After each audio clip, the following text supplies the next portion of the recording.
HighBridge, a division of Recorded Books, presents The Montevideo Brief, a Thomas Gray novel, by J.H. Gelernter.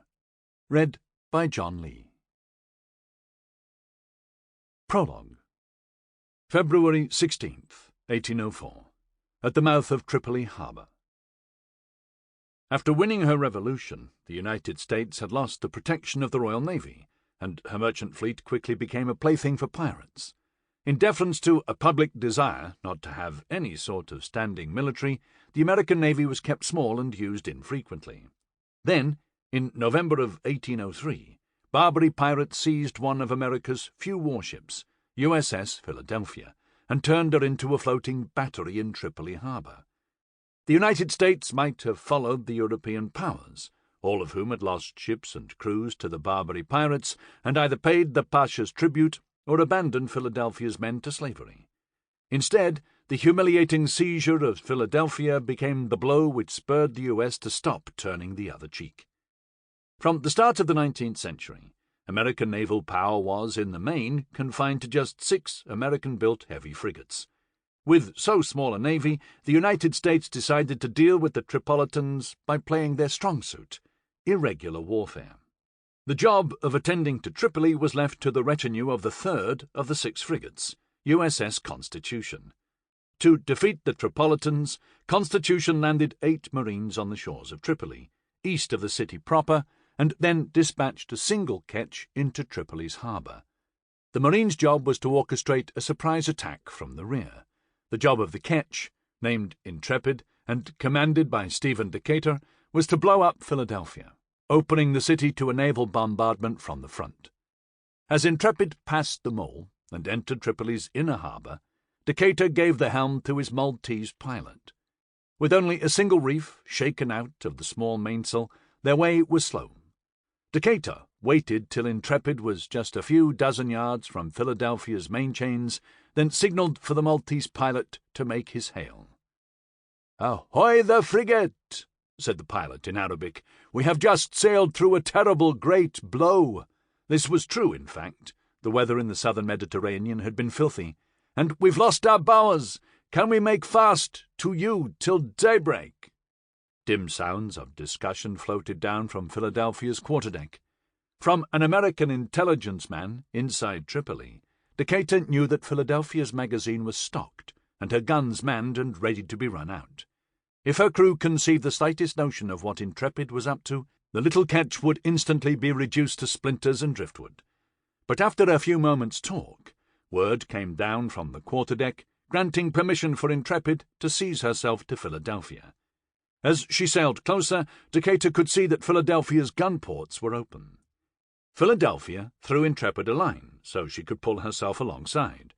At the same time, a voice began to shout in Arabic. Decatur spoke no Arabic, but was able to pick out the word Americanos. In a calm and steady voice, Decatur gave the order. "Hold fast, men! Wait on my word."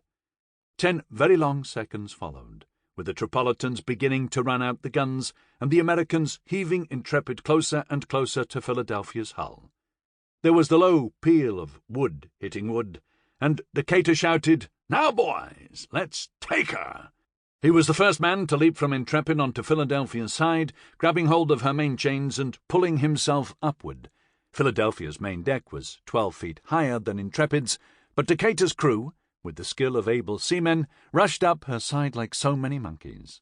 Some went in through the gun ports, others over the gunwales, and in seconds the ship was a frenzied battlefield. To keep the affair quiet as possible, the Americans carried no guns. The fighting was hand-to-hand and sabre-to-scimitar, and brutal. In a desperate, bloody battle that lasted less than 5 minutes, the Americans killed 20 Tripolitans and took 1 prisoner. The rest went over the side, swimming for shore, shouting for help, and a counter-attack. Decatur could see a boat at quayside loading with palace guards, pushing off, pulling towards them. Soon they would have to repel boarders. Behind him, lanterns were handed up from Intrepid, 8 in all. They were handed out and Decatur gave the order, "Go the fire teams!" 8 two-man teams spilled down the hatchways. Each man had studied drawings of the ship and knew just where he was headed. 5 to storerooms, one to the gunroom, one to the berth deck, and one to the cockpit. Each fire team had its fire, its lantern, carried by one man, while the other carried turpentine-soaked rags and a 3-inch spermaceti candle. The rags were placed, and the candles readied. Decatur checked each room and then shouted for all to hear. "Fire!" The candles were lit from the lanterns and dropped on the rags. The firemen beat a hasty retreat to the main deck. Decatur followed them up. As expected, Philadelphia's harbour-bound dry timbers lit explosively. Decatur barely escaped the columns of fire pouring up from the hatches. "Back to Intrepid!" shouted Decatur over the roaring fire, and all hands began to climb and jump back to the ketch, which was already spreading sail. Decatur was last aboard, dropping down onto Intrepid's deck and giving the order to cast off Philadelphia's line. The line caught, and Decatur cut it free with his sabre. Men seized oars and pushed off the burning hulk, but the fire created a powerful backdraft, and even rowing for their lives, Intrepid's crew couldn't escape the pull. Decatur grabbed the tiller and turned Intrepid's bow back towards Philadelphia, filling her sails, and then tacked away just short of the fire. And then she was sailing large and flying up the harbour channel towards the waiting Constitution. Not a single American had been killed or wounded. On shore, an American intelligence man named Philo Parker watched the inferno and stroked his beard. The beard was an unaccustomed addition to the moustache he wore normally. It was part of his disguise as a Moroccan Jew on pilgrimage to Jerusalem. Behind his beard and robes, Parker had gathered all the information Constitution and Decatur could require regarding the harbour, the currents and prevailing winds, the gunboats and batteries, and the manning of the captured frigate. These data were written in lime juice over a prefabricated Arabic letter and delivered to Constitution by way of the Danish consul in Tripoli, Nicholas Nissen. As Parker watched, the Philadelphia's magazine exploded. The blast nearly knocked him off his feet. A few hundred yards to his right, every pane of glass in the Pasha's palace shattered. In the morning, with Constitution looming at the harbour mouth and no Philadelphia to stop her, the Pasha of Tripoli sued for peace. Parker took charge of redeeming the Philadelphia crewmen, who'd already been sold as slaves. He was also obliged to inform the 8 commando marines that, with Tripoli already capitulated, they were obliged to disband the small army they'd raised and give back the pirate city they'd captured. Derna, it was called. The Marines hadn't intended to capture it, but when they'd requested innocent passage, its potentate responded with the challenge, "My head or yours." A month later, Parker would read in a Gibraltar newspaper that Horatio Nelson had called the destruction of Philadelphia the most bold and daring act of the age. Then, at breakfast, Parker glanced over the paper's summary of the event, chuckled to himself, and buttered a scone. 1. June 9th, 1804. Vienna. The Grand Festival Hall, so called, of the Palais Lobkowitz, had been filled with about 200 chairs, all facing the east end of the room, where an orchestra were tuning their instruments. Thomas Gray was seated in the last row, watching a tempestuous conductor walking among his musicians, stopping here and there to make some remark to one of them, once grabbing an oboe from a frightened-looking member of the woodwinds and proceeding to tune it himself, before handing it back with undisguised contempt. He looked to be about Gray's age. Actually, he was a decade older. Though Gray had never before seen him in the flesh, he knew the man well by reputation. He was shorter than Gray had imagined, quite short if he'd been an Englishman, still somewhat short for a European, at about 5'3". His close-cropped, forward-combed hair made him look something like a Roman consul who'd accidentally been dressed in a high-collared coat over an even higher-collared shirt, brown breeches, and high black jackboots. The conductor's height notwithstanding, there exuded from him an aura of command that put Gray in mind of Gray's chief, the head of the British Secret Service, Sir Edward Banks, though perhaps that had something to do with both men wearing their own hair. Even Gray, who preferred to follow Sir Edward's example in eschewing wigs, was wearing one this evening, so as not to stand out among a crowd of Vienna's elite. These particular elite were friends and friends of the 7th Prince Lobkowitz, Joseph Franz Maximilian. Grey's invitation had been obtained by, or it would be more accurate to say purloined from, Vienna's British consul, who parted with it reluctantly and with considerable irritation. Prince Lobkowitz was Europe's most famous patron of music, and the evening was to be the private debut of the newest composition of his most famous protégé, Ludwig van Beethoven. Apparently the symphony, Beethoven's third, had been named, by Beethoven himself, the Sinfonia Bonaparte. In a city where Napoleon was, as a rule, either disliked or hated, it was a bold statement. But Beethoven had the stature to do as he liked, and Grey assumed he didn't know Napoleon's work the way Grey did. This thought brought Grey back to his purpose in attending the concert. He was here to take possession of an extremely expensive article, purchased, half in advance, half on delivery, from the Spanish ambassador to the Kingdom of Prussia, who, well known in German circles for his love of modern music, was a frequent guest at the private concerts of Prince Lobkowitz. Prior to his elevation to ambassador, he had been one of the secretaries of the Prince of Peace, Manuel Godoy. From serving as a trusted adviser of Spanish King Charles IV, Godoy had effectively taken complete control of Spain and its government. His title, Prince of Peace, came from his frequent involvement in the negotiations of peace treaties among the European powers. In 1802, he had negotiated the Treaty of Amiens, a brief peace between France and Britain.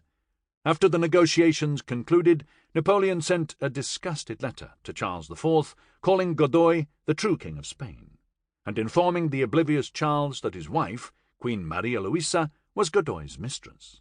So strong was Godoy's grip on Spain that when his bodyguard intercepted the letter in the king's mail, Godoy not only allowed it to be delivered, but allowed it to become an article of court gossip. Shortly after Amiens, Godoy had negotiated a secret treaty between Spain and France. At the time, the two countries had an outstanding peace agreement under which Spain agreed to remain neutral in exchange for an assurance from Napoleon that he would not cross the Pyrenees. In the 2 years since Amiens, it had taken British intelligence enormous effort to confirm that there was a secret treaty, to learn then the names of the small group of Spaniards and Frenchmen who were privy to its contents, and then to identify one of these who would be amenable to unveiling the treaty in exchange for a great deal of money. One of Grey's colleagues in Spain had, at great length, identified as the best candidate Fernandino Maria Basco y Anda. Among his other duties as one of Godoy's private secretaries, Basco had been a courier of drafts between the negotiating parties when they met, in early 1803, in San Ildefonso, and he had been chosen to write fair a copy of the final document. Tonight, Basco y Anda, who, like most Spaniards, found the almost fantastic arrogance of Godoy highly objectionable, would accept the second half of his bribe and disclose the secret compact. At the ambassador's unwavering insistence that nothing be put in writing, Grey would receive the information by word of mouth. Grey felt mild guilt at having been chosen for this most pleasant of assignments. Colleagues of his in Iberia and the Holy Roman Empire had spent years working towards the elucidation of the secret treaty, but here Grey was, the man at the command performance, where the maestro of the orchestra was the maestro himself. Grey had been chosen for the job for no more complex a reason than his facility with language. He spoke German better than his colleagues in Spain, and Spanish better than his colleagues in Germany. "There's an extra horn," said an elderly, ill-looking man, now seated beside Grey. He'd been escorted into the hall by several attendants, one of whom supported him while the rest cleared the way for him to process to the front of the room. The man, conducting them with his cane, made it clear he would go no farther than the last row, where Grey rose and helped the unfamiliar man into a seat. The attendants, some of whom must have been in the man's employ, and others of whom wore the livery of the House of Lobkowitz, had hovered momentarily, like hummingbirds at a hyacinth, looking anxious. With a gracious smile and a polite but expressly firm tone, the man had said to them, "Raus, bitte," and then to their hurt faces, "Danke schön, meine Kinder." "There's an extra horn," he'd said in English. Grey wondered what Anglicism had given him away, though with the British consul's invitation in hand he was not incognito. "I'm afraid I don't know enough of music to see it," said Grey, in German. The man answered again in English. "Do you mind if we speak in English? I haven't in some while, and I like to stretch the old muscles." "Of course, sir." "But I am prevented. They are beginning. See." The man pointed with an uncomfortable, swollen finger towards the front of the room. Beethoven was centred before the orchestra, facing the audience. At English concerts, Grey had seen modern orchestras conducted in the new style of Haydn, using a baton rather than a staff. Here in Haydn City it was unsurprising to see Beethoven doing the same. Facing the audience, with the long baton in his hand, he looked like an assassin holding a long dagger, prepared to cut without passion someone's throat. With a slightly slow stroke, left to right, he silenced the audience. His voice was deep, particularly for a man of his height, and it commanded the complete attention of everyone in the room. He spoke in German. "No doubt, over the course of the evening, you have had, or will have, a chance to thank His Serene Highness, the Prince Lobkowitz, for his grace in creating this evening." Grey could see the prince, seated at the centre of the first semicircular row, in a throne of modest extravagance. "I must add my own deep thanks. To you, he is prince. To me, he is something even greater, a patron. He does me great honour in his patronage. I hope it will prove some honour in return, that I dedicate to him my Sinfonia Bonaparte." Dedicating a piece to one man, while naming it after another, struck Grey as mildly absurd, but he wasn't familiar with the professional conventions of music. In any case, the audience, Grey included, stood to applaud the prince for having won this dedication. This went on for about a quarter-minute before the prince waved for everyone to resume his seat, and extended an open hand towards Beethoven, telling him he might begin. Beethoven nodded and turned to face the orchestra. He raised his baton over his head. It was pointed directly upward, then brought it down violently, and the orchestra struck the first chord. From the first instant, the music threw everyone in the room off balance. After a very short pause, the same giant chord was struck again. The audience waited for the second repetition. The natural feeling, Grey's in any case, was for a natural set of three. But instead, the theme began. An exceptionally simple theme, so simple that Grey, as he was no student of music, recognized it as a seesaw back and forth through a simple major triad. It sounded almost pastoral, but as it ended, the theme crashed into a C-sharp. In his chest, Grey felt the building of a sense of unease, as if the entire emotion built up by an opera, by a Don Giovanni, the tension of the statue of the Commendatore dragging Giovanni to hell, had been squeezed into a dozen notes.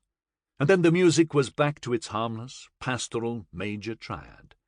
Grey cocked his head to one side, an unconscious movement of confusion that bordered on concern. He felt the tension of the audience around him. The theme built up, from the almost thin sound of a horn to the whole orchestra, and exploded again.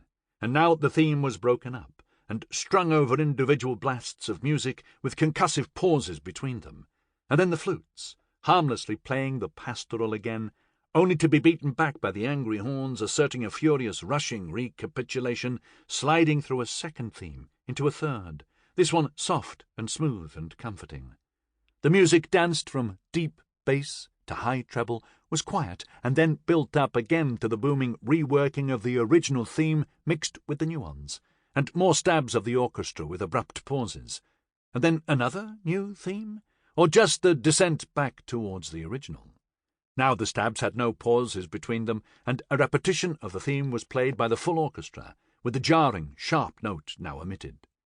This time it was triumphant, as if Haydn or Mozart had written it, fiery and energetic, but familiar. The tension in Grey's chest eased somewhat. The music pulled him along like an 8-in-hand team of wild horses, but now they were running over ground he recognized. The strings danced to the forefront of the music, playfully, then building to another giant but natural restating of the theme.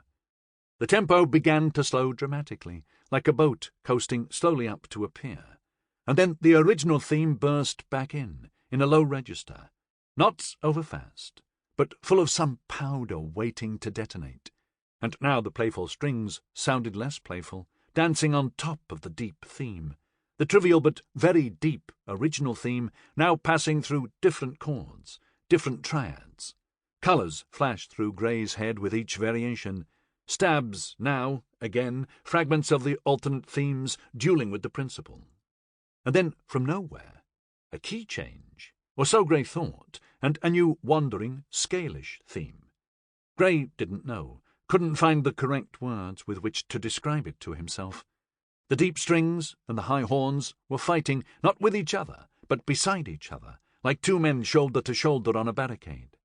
The horns pulled back, and strings began to play a sort of vamp, and very quietly. A horn player entered too early, playing the original theme. A mistake? And then a moment later the whole orchestra was playing the theme again. Was there another key change? Grey couldn't follow it. The music bombarded the room like a broadside from HMS Victory. A rolling broadside, actually, and with Victory fighting both sides, as she had at St. Vincent. Then peace, flutes, quiet, and then building, speeding back towards some theme. The same chord, over and over, then back to the theme. Another new key? Or just a new chord? And the strings were playing their own playful reordering of the pastoral, new and flighty, non-committal. And then another build-up, all the cannon firing at once, and a new version of the theme, doubling the second to the last note, excluding the last. Stabbing, giant chords.